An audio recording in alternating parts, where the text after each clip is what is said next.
और अब चलते हैं हरियाणा। मोहम्मद गजाली की रिपोर्ट है कि कोविड के कारण कम उम्र के बच्चों को स्कूल छोड़ना पड़ रहा है।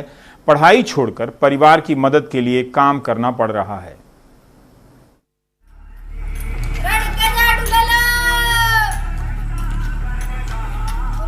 हरियाणा के कैथल जिले में 13 साल का बिंटू सुबह सुबह मिट्टी के दिए बेच रहा है।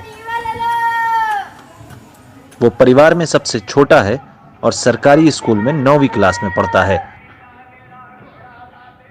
लेकिन अभी पिता के साथ बैठकर मिट्टी के दिए बनाता है।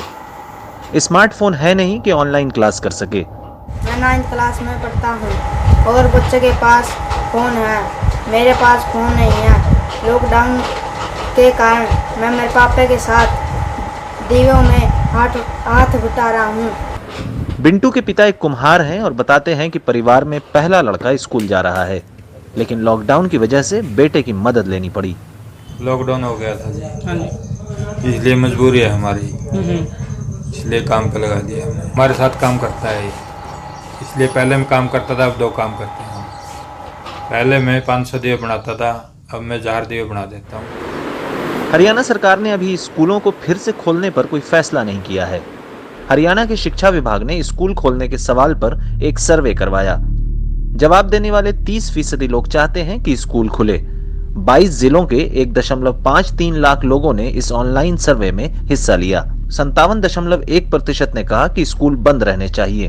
बाकी 12.8% की राय थी कि स्कूल को आंशिक तौर पर खोला जाना चाहिए। हाथ में किताब कलम पकड़ने वाले हाथ अब कूड़ा बीन रहे हैं। 15 साल का अजय परिवार की रोटी कमाने वाला इकलौता शख्स है।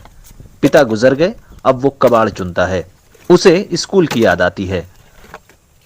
इसी बीमारी के बीच में पापा की मृत्यु हो गई थी। मैं 7वीं कक्षा में पढ़ता था। मेरे घर में खाने के लिए पैसे नहीं थे, इसीलिए कबाड़ का मुझे करना पड़ा। मैं सड़कों से कबाड़ इकट्ठा करता हूँ, इसे बेच के 100 और 120 कमा लेता हूँ, जिससे हम सब खाना खाते हैं। मैं पढ़ना तो चाहता हूँ और पैसे तो स्कूल ही बंद और पैसे नहीं है। वाला लॉकडाउन में ख़त्म हुआ है। मेरा बड़ा बेटा है, 100 रुपये कमा के लेता है, कबाड़ा चुनता है, उसी से घर का खर्चा चलता है। पंजाब सरकार ने हाल ही में सरकारी स्कूलों के छात्रों को मुफ्त स्मार्टफोन बांटे हैं और अब हरियाणा में उप मुख्यमंत्री भी इस पर विचार कर रहे हैं। इनसो के स्थापना दिवस पर भी ये निर्णय इनसो ने लिया था कि हम जो बच्चे समृद्ध नहीं हैं उनके लिए डोनेट स्मार्टफोन मुहिम चलाएंगे, क्योंकि आज बहुत से ऐसे लोग हैं जिनके पास घर में एक ऐसा स्मार्टफोन खाली पड़ा है, जो अगर किसी गरीब को या ऐसे व्यक्ति को दिया जाए जिसके पास व्यवस्था नहीं है तो कहीं ना कहीं उनका भला हो सकता है।